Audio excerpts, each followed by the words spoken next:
Today's episode is sponsored by Saxo, the platform bringing you a premium investment experience without the premium price tag. Welcome to Many Happy Returns, where we aim to make you a better investor. I'm Roman. And I'm Michael.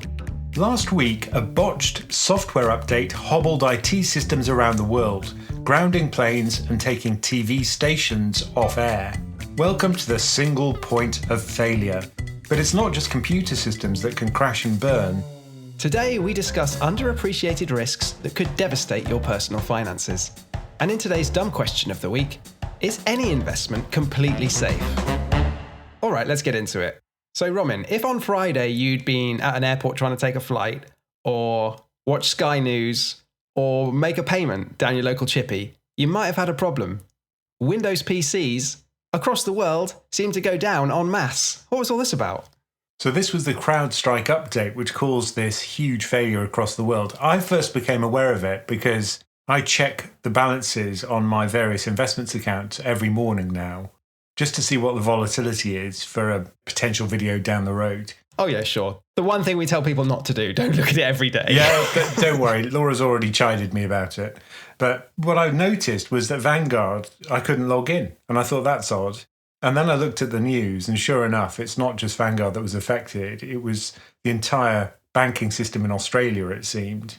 And then slowly, the news stories started spreading about the rest of the world. So it is huge in scale, the size of this crash. And it's weird, isn't it? Because the companies affected seem to have done the right thing. Like they installed a security software patch as soon as it became available, rolled it out, which is, best practice, what you're meant to do. And that was what sort of created their whole system. But we do have this technological monoculture, and any system that was running Linux, for example, wouldn't have crashed. Google, for example, is quite well known that it uses Linux systems, and that was okay. My Mac was running beautifully. Well, my personal PC was okay because I don't use this CrowdStrike system.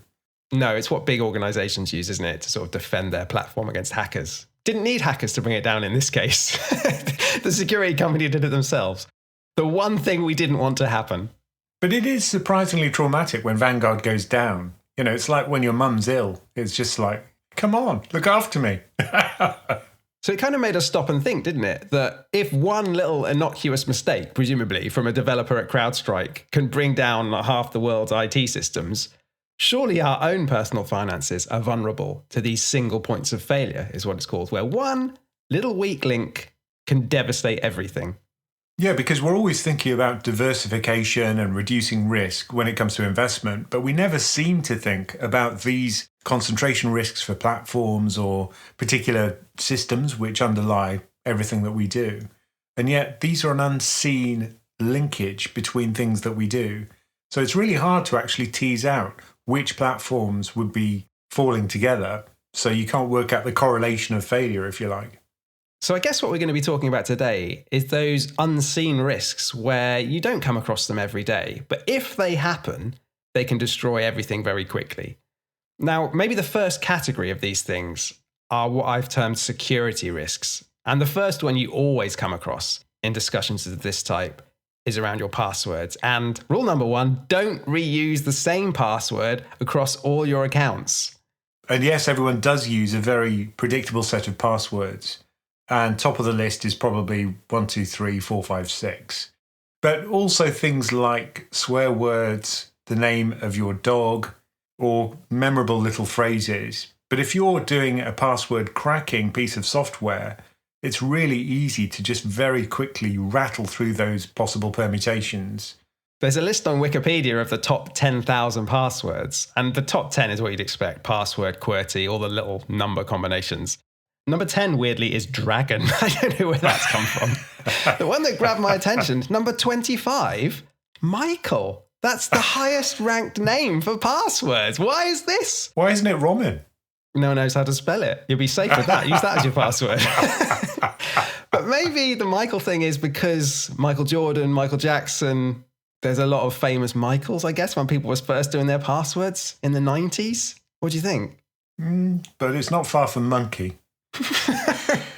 Anyway, I don't use Michael as my password. And more importantly, I don't use the same password The standard advice, which I assume we both follow, is to use a password manager where you have a kind of a master key and it remembers all the different passwords you've used across all the different websites and platforms. Yeah, we did an explainer on this for the community, and it was interesting because people were recommending one which I don't use. But I think that's kind of interesting that people have their own favorite password managers, and some are more secure than others in people's eyes. But I couldn't live life without one now because I have so many systems that I use, and I just couldn't remember everything. Plus, they do really cool things like they check if you've used a password before, and they try and avoid that, or they help you change it. And some of them scan the dark web to see if your password's been compromised. And it will tell you, you need to change this password now. Yeah, that was pretty scary because I noticed that some of the systems I use have been hacked. Yeah, and it can happen. And the danger, if you reuse the password, is the obvious one that someone hacks your Tesco account and now they can log into your email and access all of your financial accounts. That's right. If they hack your computer system, they can do all sorts of naughty things, like put a keystroke detector in, which automatically tells them what password you've used on every system. So if your computer's compromised, it can be a real problem. Essentially, your entire financial life is laid bare. Yeah, I know people who've had their bank accounts compromised and they've been emptied out, in seconds, and loans for tens of thousands of pounds have been taken out in their name in seconds. That's amazing. I always thought it would take a while for them to kind of get round to applying for the loans, but apparently not. But I think we've started the episode in the right place, haven't we? A classic example of a single point of failure is reusing the same password. That's one thing repeated many times, introducing the same vulnerability to lots of different systems. But even if you have used different passwords on all your different accounts, if someone gets the password to your bank account, that's bad news. But then in the modern world, we shouldn't just be relying on passwords. And most platforms now will offer some form of two-factor authentication. Yeah, quite a few of the pension crafters are tech people, and they know all about this kind of security stuff. And some of them won't even invest on a platform that doesn't offer 2FA, as they call it, two-factor authentication. So clearly, if you know your stuff, that's what you really need as a minimum. I mean, I think all banks use some form of two-factor authentication these days. You're going to need some proof you're the one logging in on your phone. Or I remember some banks used to have a little key code weird thing. Do you remember? You had to have it at home. Yeah. It would generate a random code. But usually the battery runs out and then you're left not able to access your account briefly. Oh, yeah. I hated those things. But it's so good now it's on your phone. Although if you lose your phone, I guess that could be an issue. Or does everything automatically get transferred to the new phone? You're a young person, Michael. You'll know these things. Well, I did go swimming with my phone, which had a cracked screen last summer, and destroyed it. And yeah, went through this whole thing of trying to move everything across to the new phone and get around all the two-factor authentication. Thankfully, I'd set up recovery keys for the key things. Yeah, I think I did, but I can't remember where they are. Good. But anyway, those are the kind of base level risks, aren't they? Logins, passwords, all that stuff. Don't make mistakes there because it can really hurt you. The one we actually get a lot of questions about is, am I safe if I just use one investment platform? All my money is in one brokerage account. Is this a bad idea? Well, I've got to admit this myself, which is that I've got over 80% of my money on one platform. And so, I'm taking a risk with that. But of course, in the UK, it's such a heavily regulated space that it's unlikely there's going to be a platform failure. There could be mistakes, certainly. There could be temporary outages, as we saw with this recent crisis. But I don't think it's the case that there's a high probability of failure for any UK platform. I think it is a very low risk.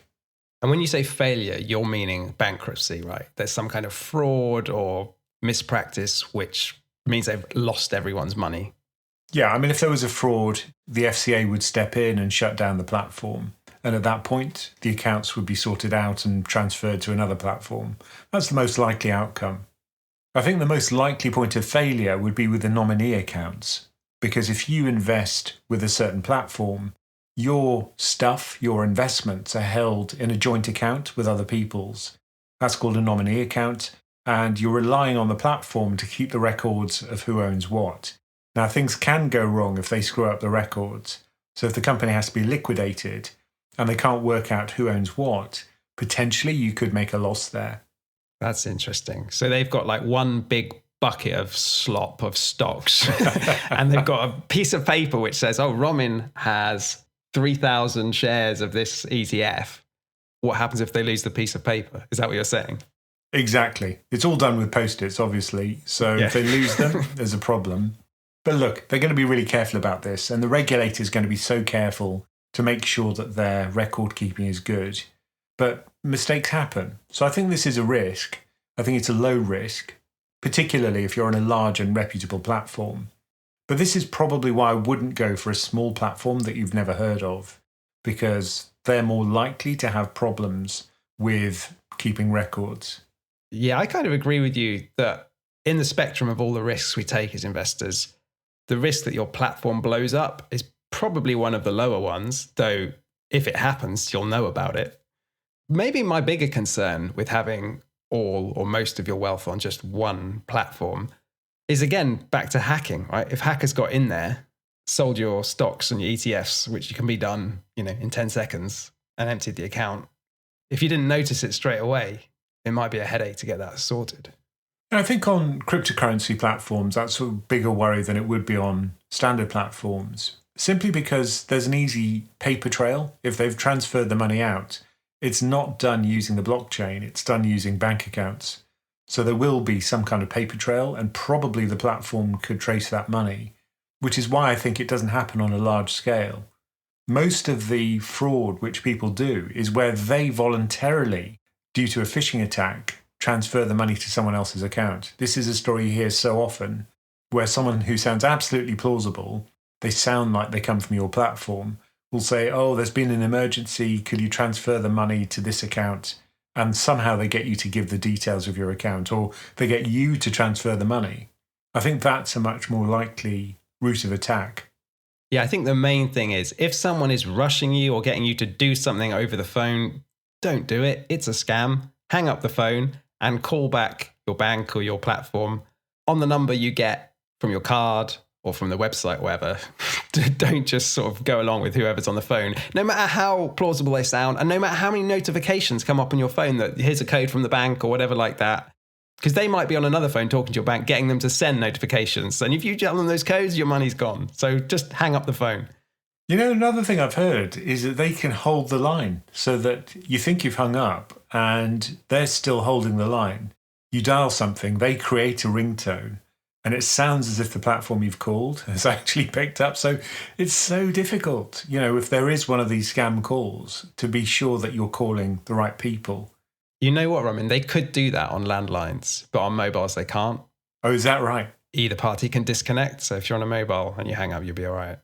Okay, well, that's good to know, because I don't even have a landline anymore. I don't know how I became a security expert. Too many people trying to scam me. But I think the best protection against these phishing attacks is education. Just know that you should always be wary. If someone calls you, it's probably a scam. Doesn't bode well for your B2C marketing, does it? I mean, just broadening this out slightly from investment platforms. When we're talking about bank accounts, I think you need to have more than one current account. You need to have at least 2 accounts with 2 different banks, for the simple reason that banks have a lot of fraud protections in place, which is a good thing. But if they suspect fraud, they can freeze your bank account, and they're obliged to freeze it and not tell you why it's been frozen, and you won't have access to it for potentially months. So you need to have another way of paying for stuff in the meantime. I had no idea about that. I mean, it's never happened to me. I guess also my generation, we kind of trusted banks, and usually you just had one and you'd stick with them for pretty much all of your life. But nowadays, I think people are quite happy to kind of jump around from one bank to another or have multiple accounts. It just seems like a lot of work to me to have more than one account. I mean, it's not though, is it? It's just takes, 30 minutes on your phone to set up a bank account. Set up 2 or 3, put 1,000 quid in each. Good to go. Yeah, I guess. It's the one which is tricky, I guess, is if your salary's being paid in, then you have a higher hurdle of stuff to do in order to move your account. That was the thing which usually made me stick with one bank. Plus, if you've got direct debit set up, it's quite a pain to move. But you can have your salary just paid into one bank account and pay your direct debits from one. I just think you need these backups in case your one account gets compromised. Well, I've learned something from this episode. If no one else has, I might do that. It only came to my attention really because I've had friends who invest in cryptocurrency, maybe in some less well-known platforms, let's say, and then when they make a transfer back into their bank account, sometimes their account just gets shut or frozen for weeks on end. And the bank can never say why. They're just saying we're doing fraud checks. Oh, wow. I've always wanted to try out some of these challenger banks. So anyway, I think I'll have a look at that. Today's episode is sponsored by Saxo, the platform bringing you a premium investment experience without the premium price tag. As all good investors know, nobody can control what happens in the markets, but one thing they can control is their costs. That's why Saxo has lowered their prices so you can grow your wealth and more of your money stays right where it belongs, with you. Search Saxo, invest for less. So we've talked about a lot of security risks that can be triggered by a single point of failure and how to mitigate those risks. But those aren't the only weak links in your finances and investments. A lot of it might come from concentration risk, which is another single point of failure. If you're putting all your eggs in one basket and your basket breaks, you're going to have some smashed eggs. Oh yeah, if you're looking for icons for YouTube videos, that one crops up quite a bit. Eggs in a basket. But what's an example then of concentration risk that people maybe don't think about? Well, I speak to a lot of people who work for a company where they get stock options, and that means usually they have huge exposure to that company. And I remember speaking to someone when I worked in investment banking who said, look, I don't want these options. I sell them as soon as I can. And I said, well, why is that? And they said, well, I'm already long the company. I'm already exposed. They pay my salary. So maybe it's a good idea to diversify as soon as you can, particularly if you're someone who's senior in the company. Usually a lot of the compensation comes in the form of stock options, particularly for American companies. So maybe think about reducing that exposure. And the reason it's a particular problem with your employer is that you have double risk there, right? If your employer somehow blows up and goes bankrupt, you've lost your job and you've lost a huge slug of your wealth, which was tied up in its stock. And the classic example here is Enron, which wasn't some shady small cap company. It was a shady large cap company. And it was one that loved to issue stock options to its employees, as a lot of companies do, but it did it to an even greater degree. And significantly, its retirement plans for its employees were largely invested in its own stock. So when Enron went under, those employees lost their job, lost their healthcare benefits, because this is in America, and lost most of their life savings and their retirement plans.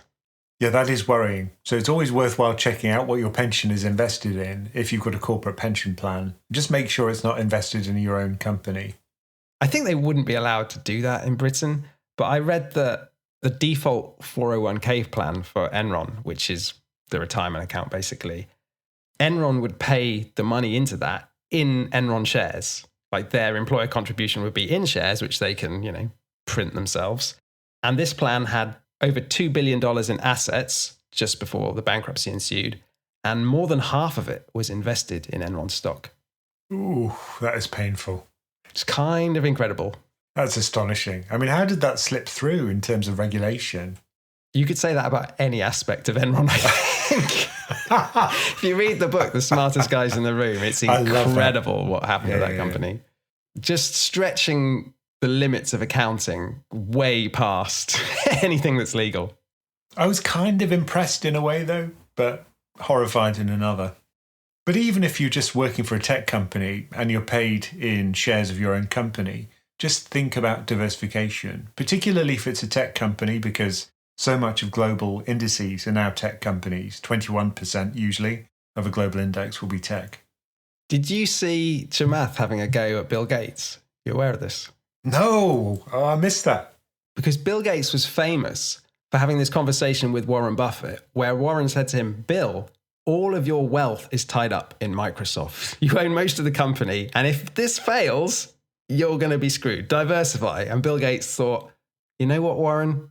You're right. You're always right. So he diversified. I mean, it worked out all right for him. He's worth like $120 billion or something. But Chamath tweeted at Bill Gates and said, Bill, if you hadn't listened to Warren Buffett, you'd be a trillionaire today, which I think is a weird sort of hindsight bias. Like, it could have easily been the case that Microsoft failed and Bill Gates would be like, phew, I listened to Warren Buffett. I diversified. I think it's more often the case that it's going to fail and that Warren Buffett's advice would have been really helpful. There aren't many Microsofts. There are lots of Enrons. I mean, you'll be relieved to know that pretty much all the replies to Chamath's tweets are like, you're an idiot. Like Eric Brynjolfsson said, what's your point? Are you saying that diversification is a bad financial choice? I hope not. But I think we would agree that Bill Gates did the right thing, even if he's ended up with, like a tenth of the wealth he otherwise would have. He's still pretty rich. Yeah, I think that's the important thing. It's really about catastrophic losses. That's what you're trying to avoid. And if you have huge exposure to one company, then that's much more likely. So that's the case with some people where their salary's coming from one company, their stock options, maybe some of their retirement plan is all coming from one company, a load of the benefits as well. But even if that's not the case for you, you might have high concentration in other ways. Yeah, it could be a country allocation, which is very high. Maybe you've bought just an S&P 500 tracker because the S&P's done well recently. Maybe you've got a lot of UK stocks in your portfolio because they're familiar, or your pension scheme favours UK stocks. But you might be thinking, well, why does any of this matter? A country's not going to go bankrupt and fail, is it?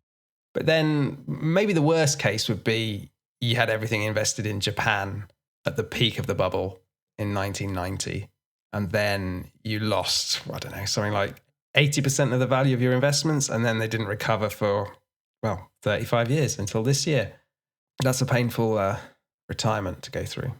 Yeah, and countries make mistakes. That's the real issue here. There can be a political mistake. I think a lot of the stuff that happened in Japan was due to a political mistake. And if you are diversified, then that softens the blow. So, too much concentration to any country, even the US, I think, is a problem. And many investors I speak to in the US only invest in the US, which I think is an issue.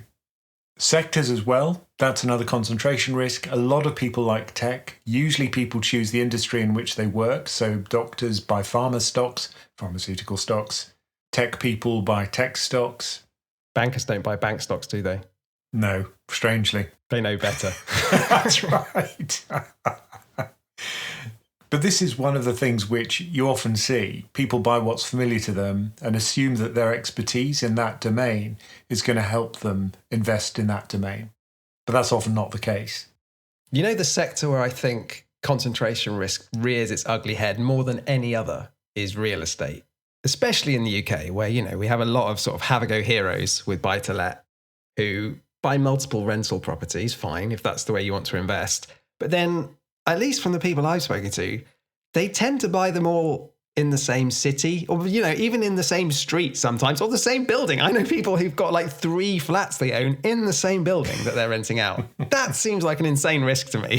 What if something happens to that building? Yeah, that is a risk. And even if it's insured, there could still be some losses and certainly a temporary loss in your income. I think the fundamental problem with real estate investment is that in order to manage the property, you've usually got to be physically there, unless you want to give up some gains to some management company. So diversification is pretty difficult because you can't schlep around the country checking out whether someone's paid their rent or whether there's a problem with the property. Yeah, and I should be clear that the risk I'm talking about with the building, it could burn down and you'd hope the insurance pays out and everything.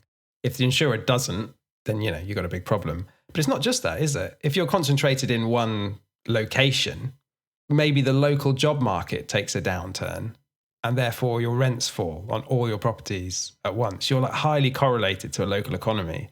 If you'd been levered up and had bought loads of property in Aberdeen to rent out and then the oil industry took a downturn, which it did, that would be painful and would likely push you into negative equity. What I often hear is that people rent out properties near to a university. And of course, university campuses can shut down. Maybe the university could go bust. So these are risks that you can mitigate by having geographic diversification of your real estate. And if you wanted to bundle it all up in a fund, then you would look at something like a REIT, a real estate investment trust, if you wanted exposure to the property market without taking huge concentration risk. Yeah, the commercial real estate market. And then you can get diversification globally. You can get globally diversified REIT funds. And in the US, for example, you can buy REITs which buy housing as well. It's not just commercial property. Yeah, you can buy different sectors, different types of income generating real estate. And it's a lot easier to manage, I would imagine, than fixing a boiler at 2 a.m. Yep, return on arse, as I call it, is relatively low when it comes to things like managing your own investment property. Return on arse is fairly high when it comes to liquid investments like stocks and bonds. You've got to come up with a better phrase than that. ROA, it's good. I think it will replace return on assets as the ROA. I mean, talking of return on arse, things can go wrong. Arses can go wrong. And you might be incapacitated. And that's another weak link, right? A single point of failure in your finances and investment plan is you. So, for example, if you're in a couple and you earn a lot more than your partner, then clearly there's a risk there. If you lose your income, then your whole household income is going to fall dramatically. So I think that's a risk that people don't usually think about. You can mitigate that with insurance, of course. Yeah, you can get income protection insurance. There's a lot of nuances to think about before you do it. And you may have some coverage through your employer. It's worth checking that out before you buy some private insurance. I still remember at the time of the bombings in London, this was 2005, I think, when we were kind of locked into our building and just waiting to see what was going to happen, and there was a bomb threat. We later learned that if the building had got blown up, the insurer wouldn't have been able to pay up for the entire building.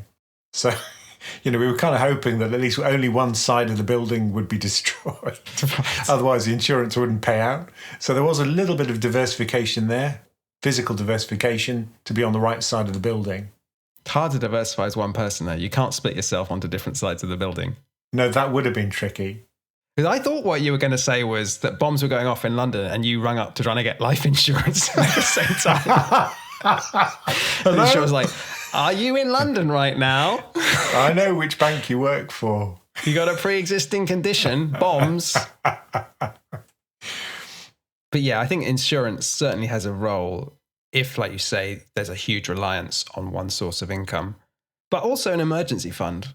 If it's going to take you 6 to 12 months to get a new job, hopefully at the same salary range, should you lose yours, then, you should have that much saved away in cash, ideally, to see you through that time.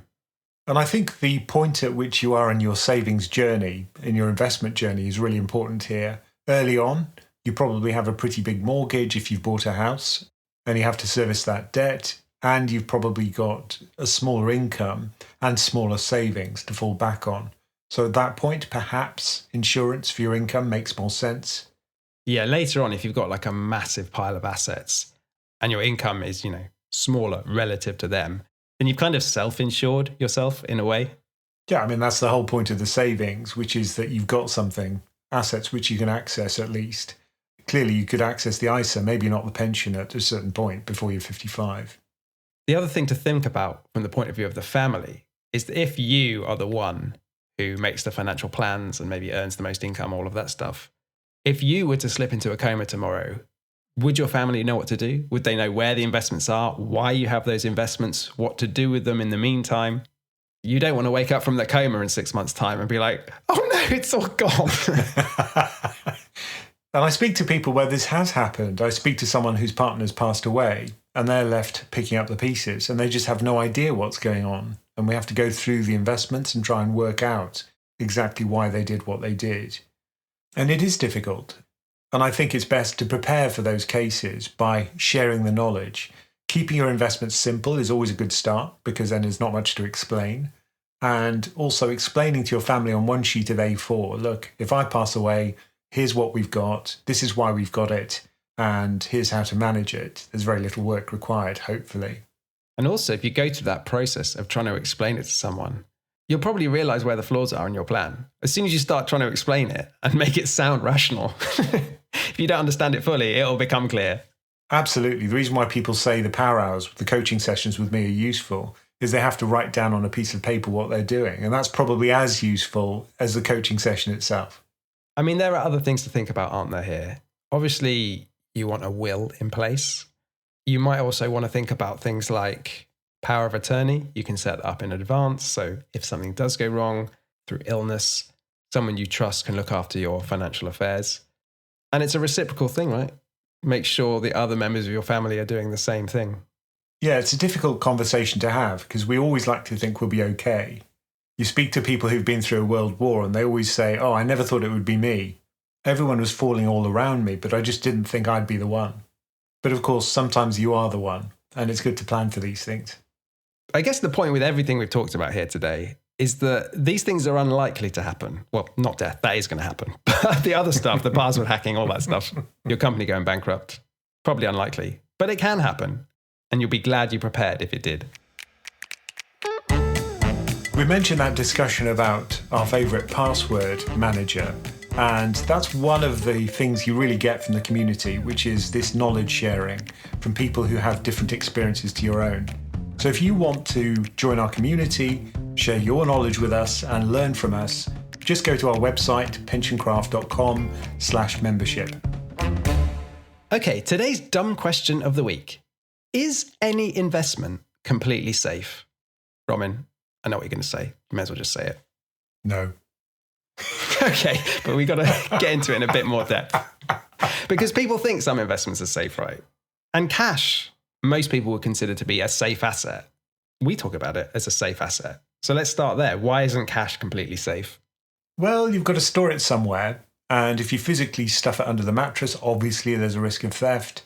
If you put it in a bank account, there's a risk it could be above the 85k limit and the bank could go down. So, always there's a risk that something could happen to the money you've got, or it could get stolen via one of these hacks. So those are the short-term risks. But the long-term risks are that your cash will be withered away by inflation, or maybe quickly, right? If there's some sort of hyperinflation that goes crazy, it can lose value quickly. Yeah, and you see this in some countries which have very high inflation, like Turkey. People realised very quickly that the way to protect their wealth was to plough it into the stock market. And their stock market was on fire at the same time that they had very high inflation for that reason. You mean the good kind of fire, like fire with the graph going up? Fire with the graph going up, yeah. Well, at the same time, the Turkish lira, was in free fall in terms of buying power. So that was pretty unusual. But you're right. I think the really shocking thing about cash is that it decays. And I think it's really scary, isn't it? When one of these supposedly safe assets like cash suddenly becomes very unsafe if you're in a Turkey or a Zimbabwe or whatever. Because with stocks, and I guess bonds as well, those kind of assets, we know they're going to be volatile and we expect that. And if you own one company, you know in your heart of hearts that could go bankrupt if something goes really wrong. But with cash, we just think it's always going to be there for us. And usually it will be. And this is to do with a failed state, I think. One mark of a failed state is the buying power of the currency falling dramatically? And if it is, then, yeah, that's a failed state. You know what we're doing here, Roman? We're talking the gold bug's book for once. And the cryptocurrency book. Some people say the gold is the only real safe asset, but I don't even believe that. I don't believe gold's safe.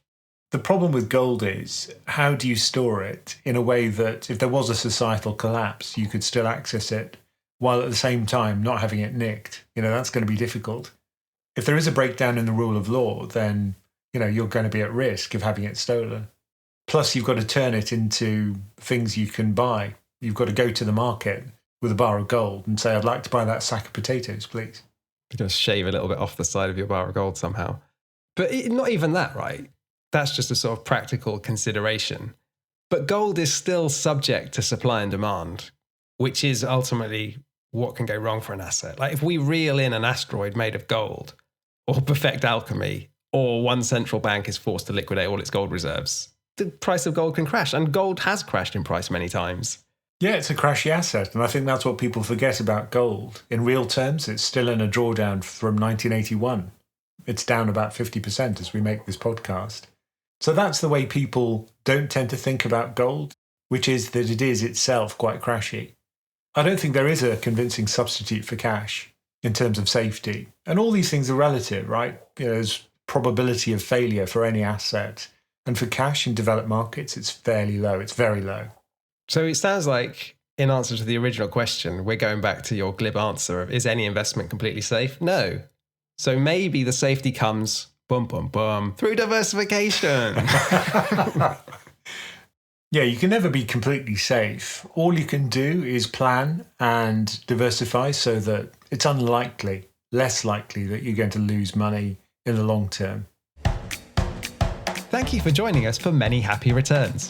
Do send us your questions, no matter how dumb, at the email address mhr@pensioncraft.com. And do remember to check out PensionCraft.com for all the information about our membership and investment coaching options. Many Happy Returns is a PensionCraft production, co-hosted and executive produced by Roman Nakiza and Michael Pugh. This podcast is for informational and entertainment purposes and is not financial advice. We do not provide recommendations or endorse any decision to buy, sell, or hold any security. We cannot be held responsible for any actions listeners may take, and investors are encouraged to seek independent financial advice.